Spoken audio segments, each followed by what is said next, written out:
ว้า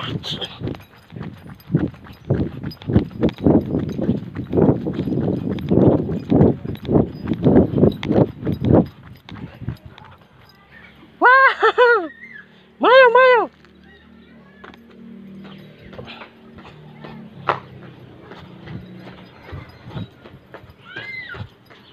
มาลูกมา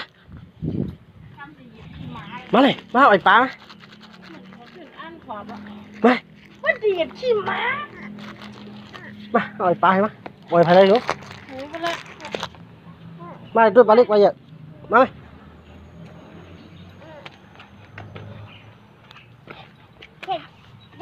นั่นปลานั่นอ๋อลูกเอาไอ้ปลาเอาไอ้ปลา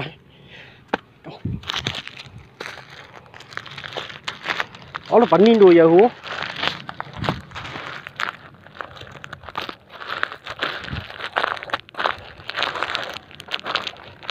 โอเคแล้ว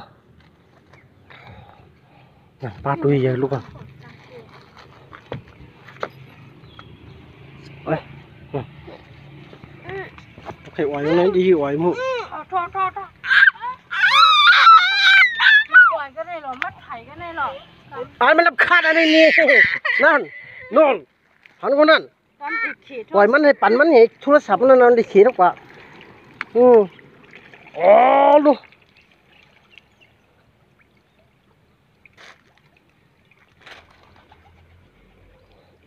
นั่นดูเยอะๆนั่น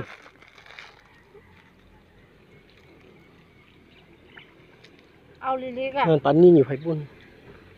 เปลือกมันนี่วันนี้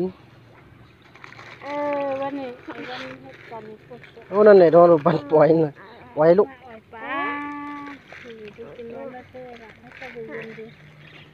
ไผ่ปุ้นนู้นเหรอไผ่ปุ้นปล่องกันนี่เลย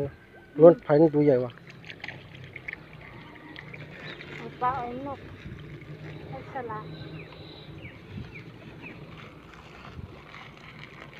ลัดมันปลามันหน่อยกันค่ะ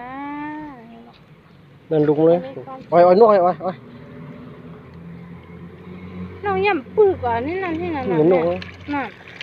นั่นหันไหมนั่นหันไหมเดี๋ยวนี้จ้องก็ไปกินมันกินหันไหมงับปื้อของกูแกนกก็อะไรกินมั่งนั่นมันหาด้านหลังมาเลยนะอะไรก็ยังมันติดจมมือมากขนาดนี้เพี้ยนเท่ก็เพี้ยนอะไรนี่วะโน่ไปหยิบลูกตัวไผ่ปุ้นเห็นไหมไผ่ปุ้นตัวใหญ่นี่ไม่ลุกเลยเอาดินั่นตีนมันนั่นเอาอ่ะเอาอ่ะกูได้เอาอ่ะ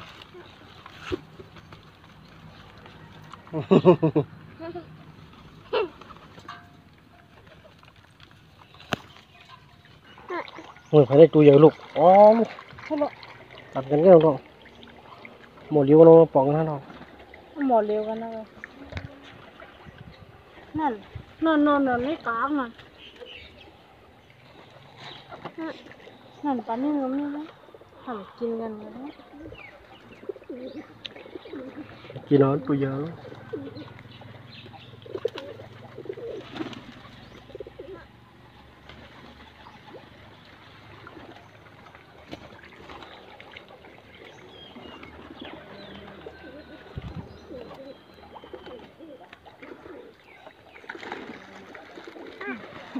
มันก็ได้กินนกอย่าง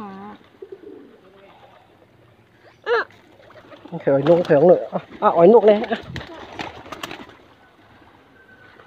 ไป